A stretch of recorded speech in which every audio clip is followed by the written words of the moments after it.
لیکن ان کی کسی ایجنسی کی رسائی ان معلومات تک نہیں تھی۔ اگلے چند دنوں میں پاکستان نے تیزی سے اپنی فوجوں کو نقل حرکت دی، اپنے جنوبی آرمڈ ڈویژن نمبر 1 اور 37ویں ڈویژن کو، جو رحیم یار خان کے نزدیک مشقوں میں مصروف تھا، پنجاب کی سرحدوں پر پہنچانا شروع کر دیا۔ پاکستانی جنرل بھارت کی سندھ میں ممکنہ پیش قدمی کے پیش نظر اسے پنجاب کے غیر محفوظ ہونے کا یقین دلانے میں کامیاب رہے۔ کسی بھی افراتفری کے بغیر نہایت اطمینان سے پاکستان نے 12 دنوں میں قریباً 500 کلومیٹر کے فاصلے پر ایک کور کے برابر فوج کو دوبارہ تعینات کر دیا، جبکہ پاکستان کی جنوبی ریزرو فوج پہلے ہی محاذ جنگ پر موجود تھی۔ چھٹا آرمڈ ڈویژن اور 17واں ڈویژن کھاریاں میں تیار کھڑا تھا۔ اس حربی چال نے بھارتیوں کے ہاتھوں کے طوطے اڑا دیے۔ جنرل سندر جی یوں تو پریس کے سامنے بڑھ کے ہانکتا رہا اور دعویٰ کرتا رہا کہ بھارتی انٹیلیجنس کو پاکستان کی ٹرینوں کے ہر ڈبے میں سفر کرنے والے فوجیوں کی تعداد کا علم بھی ہے، لیکن عملاً وہ مایوسی کا شکار ہو رہا تھا۔ 17 دن کی خاموشی اختیار کرنے کے بعد اس نے 22 جنوری کو بھارتی کابینہ کو اپنے عزائم پر بریفنگ دی۔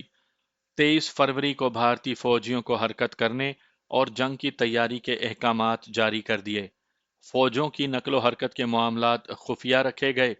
جنرل سندر جی پہلے ہی براس ٹیک کے بہانے بھارتی فوج کا قریباً سارا مال و اسباب ممکنہ میدان جنگ تک پہنچا چکا تھا۔ اب اس نے ہیڈ کوارٹر 3 کور اور 57ویں ڈویژن کو شمال مشرق سے پنجاب کی طرف، ایک اور ڈویژن کو میرٹھ سے پنجاب کے شہر گورداسپور کی طرف، 21ویں ڈویژن کو رانچی سے امرتسر کی طرف، 22ویں ڈویژن کو بیکانیر سے فیروز پور کی طرف، 5ویں منتشر ڈویژن کو سکندرآباد اور حیدرآباد سے راجستھان کی طرف بڑھنے کا حکم دیا۔ اس نے ایک اور ڈویژن کو متحرک رکھا کیونکہ صورتحال بڑی خطرناک تھی۔ پنجاب میں فاضلکا، ابوہر گرداسپور اور پٹھان کوٹ کے محاذ پر دونوں ممالک کی فوجیں ایک دوسرے کے آمنے سامنے مورچہ بند ہو چکی تھیں۔ بھارتی اس خوف سے لرزائے بر اندام تھے کہ پاکستانی اس محاذ پر حملے میں پہل کرتے ہوئے پٹھان کوٹ کی پٹی کاٹ کر مقبوضہ کشمیر کو بھارت سے الگ کر دیں گے اور تیزی سے ایک سرپرائز دے کر پنجاب میں گھس جائیں گے، جہاں سکھ حریت پسند ان کے استقبال کی تیاریاں کر رہے تھے۔ بھارتیوں کو روس کی طرف سے روسی سیٹلائٹ کی مکمل سہولت حاصل تھی اور پاکستانی نقل و حرکت کی تصاویر ان تک بآسانی پہنچ رہی تھیں۔ مگ 25 اور بھارتی اسکواڈن 105 کے لیے روس نے وافر مقدار میں پیٹرول بھارتی فضائیہ کو پہنچا دیا تھا۔ بھارتی فضائیہ کے فاکس بیٹ مگ 25 رو بحرکت تھے۔ فضائیہ کے ایڈوانس امدادی یونٹ متحرک ہو چکے تھے اور بھارتی نیوی نے پاکستانی سمندروں کے نزدیک پوزیشنیں سنبھال لی تھیں۔ بھارتی شرارتی منصوبہ بالکل تیار تھا۔ بھارتی جرنیل اپنے وزیر دفاع ارون نہرو، اندرا گاندھی کے سپوت بھارتی وزیر اعظم مسٹر راجیو گاندھی اور راہ کی پشت پناہی سے پاکستانیوں کو اشتعال دلا کر ایک محدود جنگ کا آغاز کرتے ہوئے اپنے اصل منصوبے آپریشن ٹرائیڈنٹ پر عمل کرنے کے لیے پر تول رہا تھا۔ بھارتیوں کا منصوبہ تھا کہ پاکستان کی داخلی صورتحال کے نتیجے میں پائی جانے والی کیفیت کو اپنے حق میں استعمال کرتے ہوئے پاکستان کے ساتھ جھگڑا کیا جائے اور سندر جی کے خفیہ منصوبے ٹرائیڈنٹ یعنی ترشول پر عمل کرتے ہوئے فروری 87 کو صبح 4:30 بجے پہلے گلگت پھر سکردو پر حملہ کر کے یہاں قبضہ کر لیا جائے۔ اس منصوبے میں سیاچن میں موجود بھارتی فوجوں نے اہم کردار ادا کرنا تھا۔ جنرل سندر جی احمقوں کی جنت میں رہنے والا بھارتی جرنیل یہ سمجھ رہا تھا کہ 2 ہفتوں میں پاکستانیوں کو گھٹنے ٹیکنے پر مجبور کر دے گا اور شمالی علاقہ جات میں بھارتی فوجیں قابض ہو جائیں گی۔ اگر تو پاکستان جنگ کو محدود یعنی شمالی علاقہ جات تک رکھنے پر تیار ہوتا تو سبحان اللہ، اور اگر پاکستان اس جارحیت کے جواب میں پنجاب پر حملہ آور ہو جائے تو جنرل سندر جی اپنے اصل منصوبے یعنی بریس ٹریکس پر عمل شروع کر دیں، جو بنیادی طور پر ایک عظیم حربی منصوبہ تھا۔ اس منصوبے کے مطابق شمالی علاقہ جات پر حملہ کر کے پاکستان کو سندھ میں فوجی طاقت کمزور کر کے دوسرے محاذوں پر مضبوط کرنا پڑتی اور بھارتی فوجیں اس کمزوری کا فائدہ اٹھا کر سندھ میں گھس جاتی۔ جنرل سندر جی نے اپنے وزیر اعظم کو بتایا تھا کہ وہ 3 دنوں میں میر پور خاص اور پھر 7 دنوں میں حیدرآباد پر قبضہ کر لے گا۔ اس دوران بھارتی نیوی کراچی کی طرف بڑھتی اور بھارتی سور میں سندھ کو پاکستان سے کاٹ کر الگ کر دیتے۔ یہ تھے وہ خواب جو احمق بھارتی جرنیل دیکھ رہے تھے، لیکن وہ نہیں جانتے تھے کہ ان کا واسطہ کس فوج سے آن پڑا ہے۔ سیاچن میں اپنی جارحیت سے انہوں نے سبق سیکھنے کے بجائے اب سیاچن ہی نہیں، تمام شمالی علاقہ جات پر قبضے کا گھناؤنا منصوبہ بنایا تھا۔ بھارتی فوج کے کل 35 ڈویژن تھے، ایک عارضی بختر بند بند ڈویژن اس کے علاوہ ہے۔ اس طرح سے کل 36 ڈویژن بھارت کے پاس موجود ہیں۔ ان میں سے 9 ڈویژن، جن میں 23واں ڈویژن بھی شامل ہے، عام طور پر بھارت کے مشرق میں رکھے جاتے ہیں۔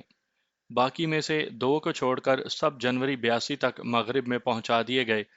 البتہ آخری ڈویژن نمبر 9 میسور میں رہا، جہاں سے اسے تیزی سے محاذ جنگ پر لایا جا سکتا تھا۔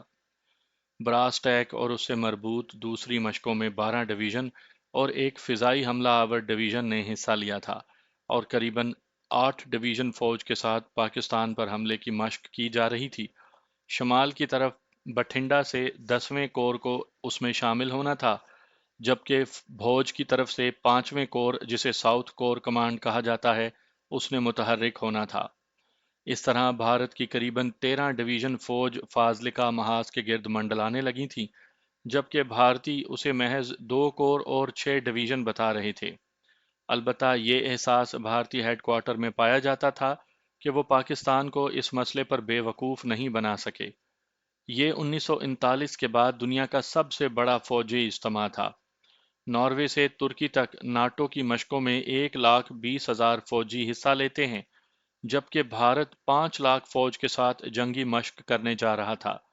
جنرل سندر جی کو اب انتظار تھا کہ پاکستان کی طرف سے حملہ ہو اور وہ اپنے اصلی منصوبے ٹرائی ڈنٹ پر عمل کرے، لیکن پاکستان نے دیکھو اور انتظار کرو کی بہترین پالیسی اپنا کر بھارتی جرنیلوں کو ایسا اعصاب شکن جھٹکا دیا جس نے سارے بھارت کو بوکھلا کر رکھ دیا۔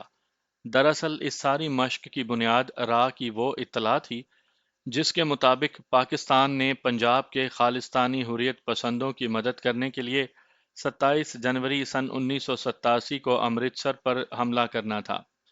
دہلی اس خطرے سے لرزہ بر اندام تھی کہ اگر ایسا ہو گیا تو پاکستانی حملے کے ساتھ ہی سکھ یونٹیں بغاوت کر دیں گی اور بھارت کی اگلی فوج دور صحرائی علاقے میں ہونے کی وجہ سے بر وقت مدد کو نہیں پہنچ سکے گی۔ اس طرح یہ خطرہ موجود تھا کہ پاکستانی کہیں دہلی تک ہی نہ پہنچ جائیں۔ اس خطرے کو پاکستان نے اچھی طرح کیش کروایا۔ جنرل سندر جی کی توقعات کے برعکس پاکستان نے حملہ نہیں کیا، اور بھارتی فوج کی اتنے وسیع پیمانے پر نقل و حرکت نے بھارت کا اقتصادی بھرکس نکال کر اس کے گھٹنے زمین سے لگا دیے۔ فروری کے آغاز میں ہی ایک گولی چلائے بغیر پاکستان نے یہ جنگ جیت لی، اور پاکستان کی شرائط پر بھارت کو اپنی فوج سرحدوں سے واپس بلانا پڑی۔ پہلے ہی مرحلے پر بختر بن ڈویژن نمبر 1 اور 24ویں ڈویژن کو ایک انفینٹری ڈویژن کے ساتھ شمال کی طرف روانگی کا حکم ملنے سے اس مشق کی افادیت ہی ختم ہو گئی۔ اخنور اور پٹھان کوٹ پر بھارتی فوجی اجتماع کرنا پڑا، اور اس سب کے عوض پاکستان نے صرف ہیڈ مرالا اور نارووال سے اپنے پیدل دستے واپس بلا لیے۔ بھارت کو اپنا چھٹا بختر بند پہاڑی ڈویژن بریلی واپس بھیجنا پڑا، جبکہ پاکستان نے اپنا چھٹا بختر بند ڈویژن اور 17واں پیدل ڈویژن کھاریاں اور گجرانوالا کی چھاؤنیوں کو واپس لوٹا دیا، جہاں سے سرحدوں تک وہ بہرحال بھارتی ڈویژن سے جلدی اور برق رفتاری سے پہنچ سکتے تھے، کیونکہ دونوں چھاؤنیاں میدان جنگ سے زیادہ دور نہیں ہیں۔ بھارتی تل ملائے ہوئے سانپ کی طرح بل کھا کر رہ گئے تھے، وہ بہت کچھ چاہنے کے باوجود کچھ نہیں کر سکتے تھے۔ جنرل سندر جی کے سارے دعوے دھرے کے دھرے رہ گئے۔ اس نے البتہ سیاچن پر قسمت آزمائی کا فیصلہ قائم رکھا۔ اس طرح وہ اپنے نام پر کوئی نہ کوئی فتح حاصل کرنے کے لیے اتاولا ہوا جاتا تھا۔ پرمود ایک مرتبہ پھر میدان میں موجود تھا۔ اس مرتبہ وہ پرمود کے بجائے کھنہ کے نام سے کام کر رہا تھا، پردیپ کھنہ۔ اس کے پاس غیر ملکی یونیورسٹیوں سے انجینئرنگ کی جعلی ڈگریاں موجود تھیں، اور اسے امید تھی کہ وہ کم از کم اتنی انجینئرنگ ضرور جانتا ہے جس کے بل بوتے پر اپنے کسی بھی سوال جواب کرنے والے کو آسانی سے مطمئن کر سکے گا۔ اس مرتبہ اسے بہت حساس ڈیوٹی سونپی گئی تھی۔ چونکہ اسے دہلی ہی میں کام کرنا تھا، اس لیے اس کا حلیہ مکمل تبدیل ہو چکا تھا۔ اب وہ کلین شیو کے بجائے چھوٹی چھوٹی خوبصورت داڑھی، جس کے آدھے بال قریباً سنہرے تھے، اور یہی حال مونچھوں کا تھا، ان کے ساتھ میدان عمل میں اترا تھا۔ اس کی آنکھوں پر ایک چشمہ مستقل جمع ہوا تھا اور بالوں کی پوزیشن تبدیل ہو چکی تھی۔ پہلی نظر ہی میں وہ ایک لائق اور ذہین طالب علم دکھائی دیتا تھا۔ اس کی نشست و برخاست کا اندازہ پہلے سے یکسر بدل چکا تھا۔ اب وہ گفتگو بڑے دھیمے انداز میں اور بسا اوقات الفاظ کو ضرورت کے مطابق چباتے ہوئے کرنے لگا تھا۔ اگر گورجیت سنگھ اس کے ساتھ سارا دن بھی گزارتا تو بھی اسے علم نہ ہوتا کہ یہ پردیپ کھنہ نہیں بلکہ پرمود ہے۔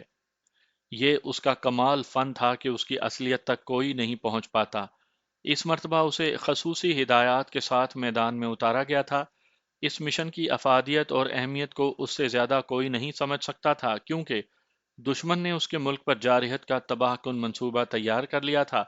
اسے شمالی محاذ پر دشمن کے ممکنہ حملے کی تفصیلات جاننے کے لیے میدان میں اتارا گیا تھا۔ بریفنگ لینے کے لیے وہ بطور خاص پاکستان آیا تھا، جہاں اس کے سر نے اسے بریگیڈیئر کول کی تصویر دکھاتے ہوئے کہا تھا، اس کا تعلق بھارتی جنرل ہیڈ کوارٹر میں تصویراتی برانچ کے اس شعبے سے ہے جس نے شمالی محاذ سے متعلق منصوبہ بنانا ہوتا ہے۔ روس اور امریکہ میں اعلیٰ تصویراتی کورس کو کرنے والے بریگیڈیئر کول کی صرف ایک کمزوری ہے۔ وہ کیا ہے سر؟ پردیپ نے بے چینی سے پہلو بدل کر پوچھا۔ اس سوال کا جواب مسکراتے ہوئے اس کے سر نے جب پردیپ کے کان میں دیا تو اس کی کان کے لوئیں جواب سن کر سرخ ہو گئیں۔ بڑی الجھن میں ڈال دیا سر آپ نے، پردیپ نے کہا لگاتے ہوئے کہا۔ میرا خیال ہے اسے متاثر کرنے میں تم ضرور کامیاب ہو جاؤ گے۔ قدرت نے تمہیں خوب سیرت ہی نہیں خوبصورت بھی بنایا ہے۔ سر نے بڑے تیقن سے اس کی طرف دیکھتے ہوئے کہا تھا۔ ٹھیک ہے سر، اگر آپ سمجھتے ہیں تو ٹھیک ہی ہوگا، پردیپ نے مسکراتے ہوئے کہا۔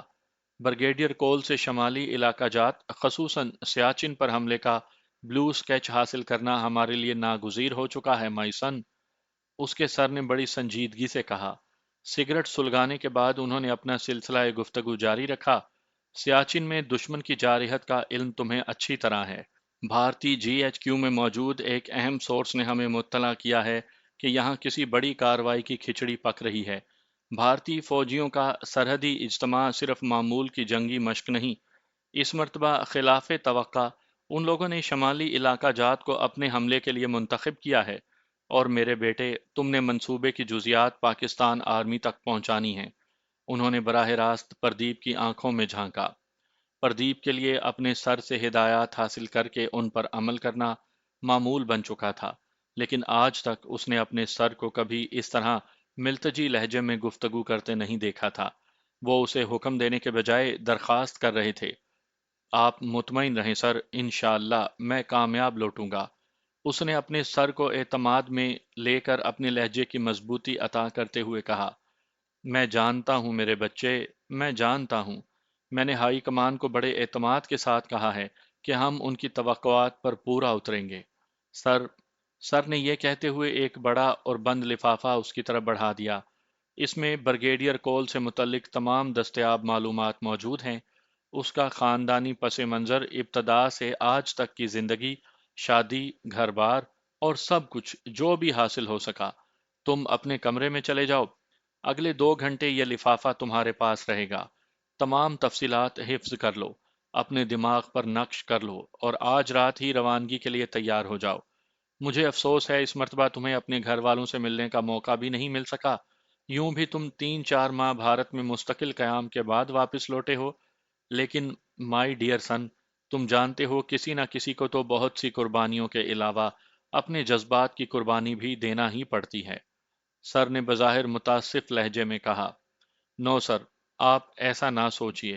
اگر ہم جیسے لوگ بھی اپنے گھروں کے ہو کر رہ گئے تو اس ملک کے لاکھوں کروڑوں گھروں میں رہنے والوں کا کیا ہوگا؟ سر، کسی نہ کسی کو تو بے گھر ہو کر ہی پاکستان کے گھروں کی حفاظت کرنی ہے، پردیپ نے گھمبیر لہجے میں کہا۔ یو آر گریٹ، تم عظیم ہو میرے بیٹے۔ کرنل صاحب نے اسے اپنے سینے سے لگاتے ہوئے کہا۔ وہ جانتے تھے کہ پردیپ کس طرح اپنی جان ہتھیلی پر رکھ کر دشمن کے درمیان اپنے ملک کی آنکھیں بن کر گھوم رہا ہے۔ ان سے زیادہ اس کی عظمت کا احساس اور کسے ہو سکتا تھا؟ کبھی کبھی کرنل صاحب کو اس پر رحم بھی آتا تھا۔ وہ بھی عام پاکستانی نوجوان کی طرح ایک نوجوان تھا جس نے انجینئرنگ میں گریجویشن کرنے کے بعد آرمی جوائن کی اور پھر خود کو رضاکارانہ طور پر جاسوسی کے لیے پیش کر دیا۔ اپنے وطن سے محبت، اپنے مقصد سے لگن، اور یہ احساس کہ ان کے ہمسائے میں ایک ایسا دشمن موجود ہے جو اس کے ملک کو اپنی مرضی کی زندگی چلنے کا حق ہی دینے کے لیے تیار نہیں، اس نوجوان نے حرز جان بنا لیا تھا۔ ایک پولیس آفیسر کا بیٹا ہونے کے ناطے اسے شاید وراثت میں تجسس منتقل ہوا تھا۔ اس نے پہلے 2-3 مشن ہی کر کے خود کو ایک بہترین ایجنٹ کی حیثیت سے منوا لیا تھا۔ آج سے 1.5-2 سال پہلے جب اس نے گورجیت سے پرائم منسٹر ہاؤس میں ہونے والی میٹنگ کے اہم شرکاء کی تفصیل حاصل کی تھی، اسے اس بات کا احساس بھی نہیں ہوا تھا کہ اس نے کتنا بڑا کارنامہ انجام دیا ہے۔ اب اسے قریباً 2 سال کے بعد دہلی ہی میں جانا تھا۔ اپنے کمرے میں پہنچ کر اس نے فائل کی ورق گردانی شروع کی جو بریگیڈیئر کول سے متعلق ممکنہ اطلاعات پر مشتمل تھی، اور لفافے سے وہ فوٹوگراف نکال کر دیکھنے لگا جس کے ذریعے بریگیڈیئر اور اس کے گھر والوں کا تعارف کروایا گیا تھا۔ بریگیڈیئر کول کی ایک ہی بیٹی رادھیکا کول تھی۔ پردیپ کی نظریں اس کی تصویر پر جم کر رہ گئیں۔ رادھیکا نے مغربی لباس پہنا ہوا تھا۔ وہ دہلی کی مقامی انجینئرنگ یونیورسٹی سے آرکیٹیکچر کی ڈگری حاصل کر رہی تھی اور فائنل ایئر کی طالب علم تھی۔ ہم پردیپ نے اس کی تصویر کو غور سے دیکھنے کے بعد ایک لمبا سانس لیا اور دل ہی دل میں مسکرا دیا۔ اس نے رادھیکا کو پائیدان بنا کر بریگیڈیئر کول کے گھر میں داخل ہونے کا منصوبہ فی الوقت ترتیب دے دیا تھا، اور دل ہی دل میں اس سے متعلق پلاننگ بھی کر لی تھی۔ اس کی کوئی پلاننگ مستقل نہیں ہوتی تھی، اور یہی اس کی کامیابی کی بنیاد بھی تھی۔ وہ حالات اور واقعات کے مطابق ہی کوئی منصوبہ تیار کرتا تھا، اور حالات اور واقعات کے ساتھ ہی اسے تبدیل یا ختم بھی کر دیا کرتا تھا۔ اس فائل میں موجود تمام تفصیلات اس کے ذہن پر نقش ہو چکی تھی۔ اس نے کمال کا حافظہ پایا تھا۔ اب وہ بریگیڈیئر کول اور اس کی بیٹی کو ہزاروں لوگوں کے ہجوم میں آسانی سے شناخت کر سکتا تھا۔ 2 گھنٹے گزرنے کا احساس بھی نہ ہوا جب آہستگی سے اس کے کمرے کا دروازہ کھلا اور کرنل صاحب مسکراتے ہوئے چہرے سے اندر داخل ہوئے۔ امید ہے تمہیں اپنے مطلب کی چیزیں مل گئی ہوں گی، انہوں نے پردیپ کی طرف مسکراہٹ اچھالی۔ یس سر، پردیپ ان کی بات کا مطلب سمجھ کر مسکرا دیا۔ رادھیکا کول نے اپنی ابتدائی تعلیم کانوینٹ میں حاصل کی ہے۔ اس کی ساری تعلیم دہلی میں مکمل ہوئی ہے۔ اسے بھی اپنی ماں کی طرح اپنے باپ کی عادت خبیثہ کا علم ہے، لیکن اس گھرانے کے جدید تہذیب کا رسیا ہونے کی وجہ سے وہ لوگ اس کا برا بھی نہیں مانتے۔ بریگیڈیئر کول کی بیوی بھی بڑی سوشل خاتون ہے، اور رادھیکا سے متعلق بھی یہی باور کیا جاتا ہے۔ ہمارے پاس دہلی کے مقامی ڈسکو میں اس کی تصویریں بھی موجود ہیں۔ عموماً دونوں ماں بیٹی اکٹھی سوشل تقاریب میں جاتی ہیں، لیکن یہ ضروری بھی نہیں۔ گزشتہ دنوں کسی محفل میں دونوں کی آپس میں تلخ کلامی بھی ہو گئی تھی۔ مسز کول جب پینے پر آئے تو اٹھنے کا نام نہیں لیتی، اور رادھیکا کو اپنی ماں کی بلا کی شراب نوشی پسند نہیں۔ کرنل صاحب نے اسے کول خاندان سے متعلق آف دی ریکارڈ معلومات بھی بہم پہنچا دیں۔ ان کا ہوم ورک مکمل، بہترین اور قابل تحسین تھا۔ اپنے ٹارگٹ پر وہ بڑی دل جمعی سے کام کیا کرتے تھے۔ یہی ان کی کامیابی کا راز تھا۔ انہوں نے پردیپ کا آدھا مشن تو یہیں مکمل کر دیا تھا، کیونکہ یہ معلومات حاصل کرنے میں پردیپ کو خاصی محنت کرنی اور خطرات مول لینا پڑتے۔ تھینک یو سر، آپ نے تو سارا کام ہی کر دیا۔ اس نے اپنے سر کا شکریہ ادا کیا۔ رائٹ، گیٹ ریڈی، یہ کرنل صاحب کی طرف سے مخصوص اشارہ تھا۔ وہ کمرے کا دروازہ بند کر کے چلے گئے۔ پردیپ نے کمرے کے دروازے کو لاک کیا، اپنے کپڑوں کا جائزہ لیا، اور چند روز پہلے ہی بھارت سے اپنے لیے خریدا ہوا ریڈی میڈ سوٹ پہن کر باہر نکل آیا۔ مقامی طرز کا کرتا پاجامہ پہننے کے بعد اس کی شناخت بالکل ناممکن ہو کر رہ گئی تھی۔ شام ڈھل رہی تھی جب وہ اپنے مختصر سے تھیلے کے ساتھ کمرے سے کچھ فاصلے پر کھڑی جیپ میں سوار ہو گیا۔ جیپ کرنل صاحب خود چلاتے ہوئے سرحدی علاقے کے ایک ریسٹ ہاؤس تک آئے تھے، جہاں سے اسے مقامی پوسٹ والوں نے وصول کیا، اور اس رات آسانی سے پردیپ سرحد عبور کر کے بھارت پہنچ گیا۔ جہاں کی کوئی شے اب اس کے لیے اجنبی نہیں رہی تھی۔ دہلی کے اس ماڈرن علاقے میں اسے فلیٹ تو کرائے پر مل گیا، لیکن یہاں کا کرایہ ممبئی سے کچھ زیادہ تھا۔ اسے یہاں کے چپے چپے سے آشنائی تھی، اس لیے قیام میں کوئی دشواری پیش نہیں آئی۔ البتہ اس نے اپنی تمام شناخت بدل ڈالی تھی اور اب نئی شناخت اور حوالے سے کام کرنے جا رہا تھا۔ کینٹونمنٹ ایریا کے پار گراؤنڈ کے ایک کونے میں بنے ہوئے ان فلیٹوں کا انتخاب اس نے خوب سمجھ کر کیا تھا، کیونکہ اس گراؤنڈ کے شمالی جانب جو خوبصورت بنگلے دکھائی دے رہے تھے ان کے عقب میں بریگیڈیئر کول کی رہائش تھی، اور کرنل صاحب نے اسے بتایا تھا کہ بریگیڈیئر صاحب سیر کرنے کے لیے صبح یہاں کا چکر ضرور لگاتے ہیں۔ اس دوران ان کی صاحبزادی بھی ان کے ہمراہ ہوتی ہیں۔ صبح وہ اپنے فلیٹ کی کھڑکی میں اپنی دوربین کے ساتھ موجود تھا۔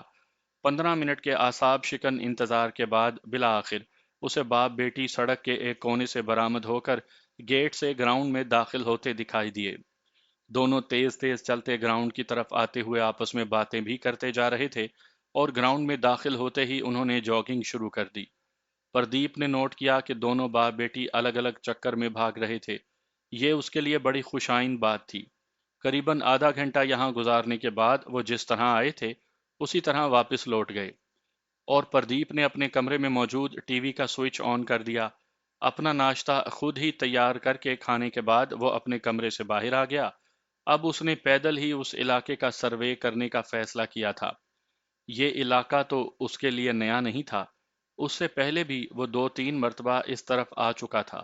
یہاں کی آبادی سے اس کا تعارف نہیں ہوا تھا، البتہ یہ بات وہ جانتا تھا کہ یہاں بھارتی افواج کے اعلیٰ افسران کے بنگلے زیادہ ہیں۔ باقی بنگلوں میں بھی سرکاری افسران ہی رہتے تھے جن کا تعلق ڈیفنس سروسز ہی سے تھا۔ اگلے روز وہ دونوں باپ بیٹی کی آمد سے پہلے ہی گراؤنڈ میں ٹریک سوٹ پہنے جاگنگ کر رہا تھا۔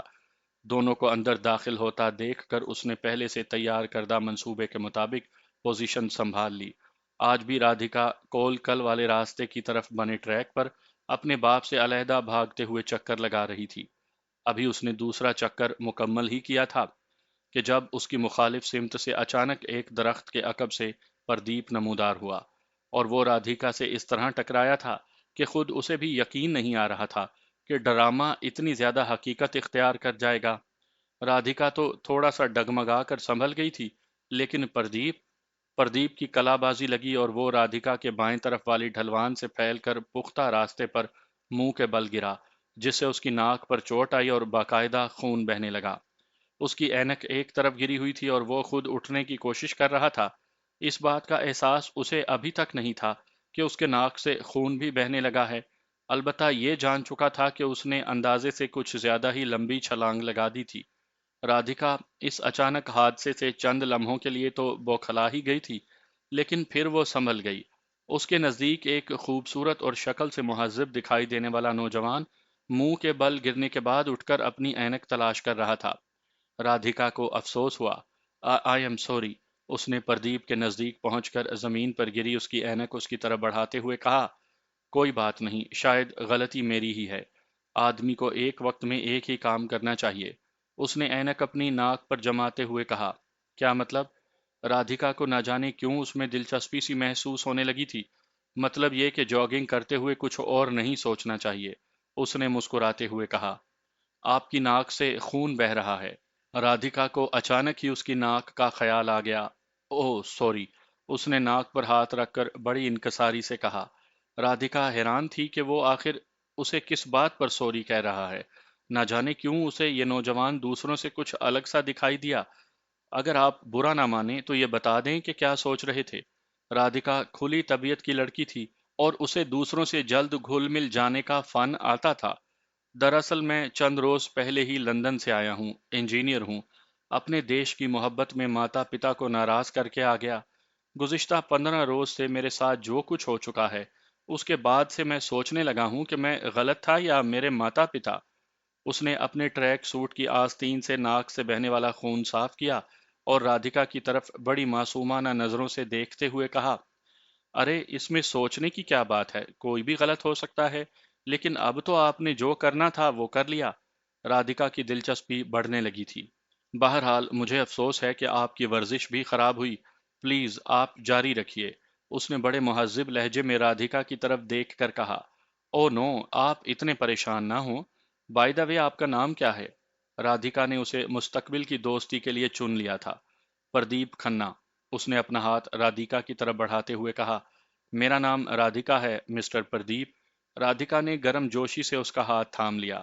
اسے معمول کی بات نہ جانیے، مجھے واقعی آپ سے مل کر خوشی ہوئی، حالانکہ ملاقات یا تعارف حاصل کرنے کا یہ کوئی اچھا طریقہ نہیں تھا، پردیپ نے کہا۔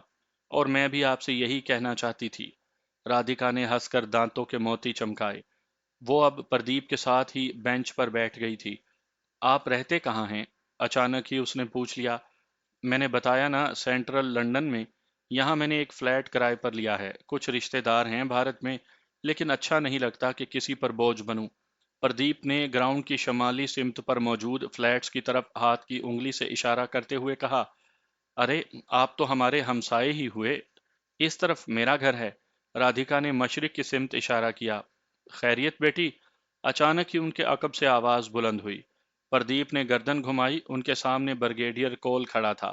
پاپا، مسٹر پردیپ، رادھیکا نے اس سے اپنے باپ کا تعارف کرواتے ہوئے کہا۔ بریگیڈیئر کول۔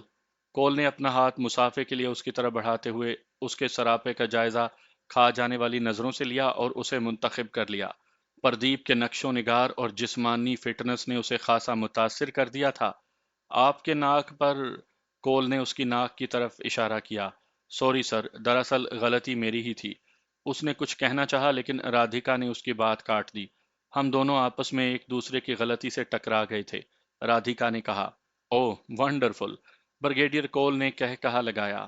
مسٹر پردیپ کھنہ حال ہی میں لندن سے آئے ہیں اور انہوں نے ہمارے ہی علاقے میں فلیٹ کرائے پر لیا ہے۔ رادھیکا نے سامنے فلیٹوں کی طرف اشارہ کیا۔ بھائی، اگر آپ مصروف نہیں ہیں تو ہمارے ساتھ ہی آ جائیے، چائے کا ایک کپ ہو جائے، یوں بھی آج تو سنڈے ہے۔ بریگیڈیئر کول نے اس پر للچائی ہوئی نظریں ڈالتے ہوئے کہا۔ تھینک یو سر، لیکن آپ تو مصروف لوگ ہیں، میں ابھی ناکارہ ہوں۔ میں تو فارغ ہی ہوں، آپ ڈسٹرب۔ او کم آن۔ رادھیکا نے اس کا ہاتھ پکڑ کر اسے اپنے ساتھ چلنے کے لیے رضامند کر لیا، اور پردیپ نے اللہ کا شکر ادا کیا کہ اسے ٹارگٹ تک رسائی حاصل کرنے کے لیے بہت زیادہ محنت نہیں کرنی پڑی تھی، اور اب شکار خود ہی شکاری کو اپنے ٹھکانے پر لے جا رہا تھا۔ تینوں پیدل ہی بنگلہ نمبر 7 تک پہنچے تھے۔ یہی بریگیڈیئر کول کا گھر تھا، جہاں ایک کمرے میں ان کی بیگم صاحبہ اپنے جسم کو سڈول اور متوازن رکھنے کی کثرت فرما رہی تھی۔ اپنے خاوند کے ساتھ ایک اجنبی کو دیکھ کر وہ متجسس سی باہر آ گئی۔ جہاں اس کی نظر پردیپ کھنہ پر پڑی تو وہ فوراً سمجھ گئی کہ اس کا خاوند اس اجنبی کو اپنے گھر کیوں لایا ہے۔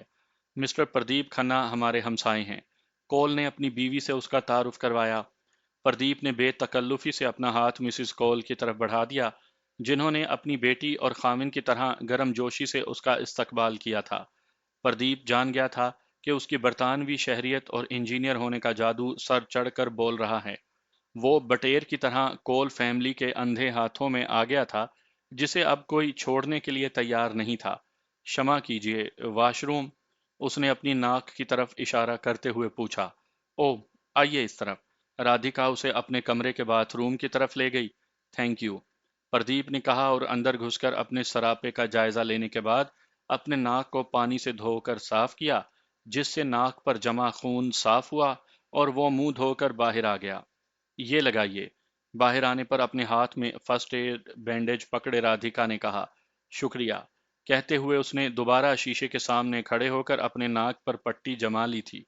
بریگیڈیئر کول اس دوران کوئی فون سننے چلا گیا تھا۔ واپس پلٹا تو وہ کچھ جلدی میں دکھائی دے رہا تھا۔ آئی ایم سوری جینٹل مین، مجھے تو ایمرجنسی ہے، انجوائے یور سیلف، پھر ملاقات ہوگی، مہمان کا خیال رکھنا۔ کہتے ہوئے وہ اپنے کمرے کی طرف چلا گیا۔ اس کے پاس واقعی چائے کا کپ بھی ان کے ساتھ پینے کا وقت نہیں تھا۔ ایک تیز رفتار کار اور جیپ اسے لینے کے لیے اگلے چند منٹ کے بعد ان کے گھر کے دروازے پر موجود تھی۔ اس درمیان کول نے اپنی یونیفارم پہن لی تھی اور اب وہ ایک بریف کیس پکڑے لمبے لمبے ڈگ بھرتا کار کی طرف جا رہا تھا۔ اوکے، بائے بائے، اس نے ماں بیٹی اور پردیپ کی طرف دیکھ کر ہاتھ ہلایا اور چلا گیا۔ کول کی روانگی کے کچھ ہی دیر کے بعد بیرے نے چائے کی اطلاع دی اور ماں بیٹی کے ساتھ ہی وہ ناشتے کی میز پر آ گیا۔ اس نے اپنا اصل تعارف یہاں ناشتے کی میز پر ہی کروایا تھا، جس کے مطابق وہ لندن کے 1 کروڑ پتی ہندو کلدیپ کھنہ کا بیٹا تھا، جس کا کاروبار سے دور دور تک کوئی ناتا نہیں تھا، اور جو انجینئرنگ کی اعلیٰ تعلیم حاصل کر کے بھارت آ گیا تھا، لیکن یہاں 15 روزہ قیام کے بعد ہی اس نے اپنا ارادہ بدل لیا تھا۔ میں یہاں ایڈجسٹ نہیں کر سکتا، اس نے مسز کول کی آنکھوں میں جھانک کر مسکراتے ہوئے کہا۔ یہ تو ہے، آپ جیسے جینیس نوجوان کے لیے بھارت تو لینڈ آف اپرچونٹی نہیں بن سکتا۔ مسز کول نے اس کی ہاں میں ہاں ملاتے ہوئے کہا۔ ہاں، ایک بات ثابت ہو گئی ہے کہ مجھے اگر شادی کرنی ہے تو پھر میری پتنی بھارت کی ہی ہوگی، کیونکہ ایسی پتی ورتا میں نے دنیا میں کہیں نہیں دیکھی۔ اس نے مسز کول کا لالچ مزید بڑھا دیا۔ ہاں بھائی، یہ بات تو سچ ہے، جیسی بیوی تمہیں بھارت میں ملے گی وہ دنیا میں کہیں بھی نہیں ملے گی۔ مسز کول نے اسے مزید پکا کرنا چاہا۔ چلیے پھر کہیں ڈبل مائنڈڈ نہ ہو جائیے گا، رادھکا نے یہ کہتے ہوئے چائے کی پیالی اس کی طرف بڑھا دی۔ او نو، اب ایسا ممکن نہیں، ہم انجینئر بہت سوچ سمجھ کر ہی فیصلہ کرتے ہیں، کیونکہ ہمارے فیصلے دیر پا ہوتے ہیں۔ اس نے رادھیکا کی طرف مسکراہٹ اچھالی اور رادھیکا کھل اٹھی۔ ماں بیٹی دونوں اس میں کچھ زیادہ ہی دلچسپی ظاہر کر رہی تھی۔ مسز کول کا خیال تھا کہ بھگوان نے یہ ہیرا اس کی بیٹی کی انگوٹھی میں فٹ کرنے کے لیے بطور خاص آسمان سے نازل کیا ہے۔ قریباً 1 گھنٹہ وہ آپس میں باتیں کرتے رہے، جس کے بعد انہوں نے بادل نخواستہ ہی اسے گھر سے رخصت کی اجازت اس شرط پر دی کہ وہ آج رات ان کے ساتھ ہی ڈنر کرے گا۔ مائی پلیجر، پردیپ نے درباریوں کی طرح قدرے جھک کر کہا۔ آپ مطمئن رہیے مما، میں اب انہیں بھاگنے نہیں دوں گی، رادھیکا نے اپنی ماں سے کہا جو اب گاڑی پر پردیپ کو اس کے فلیٹ تک ڈراپ کرنے جا رہی تھی۔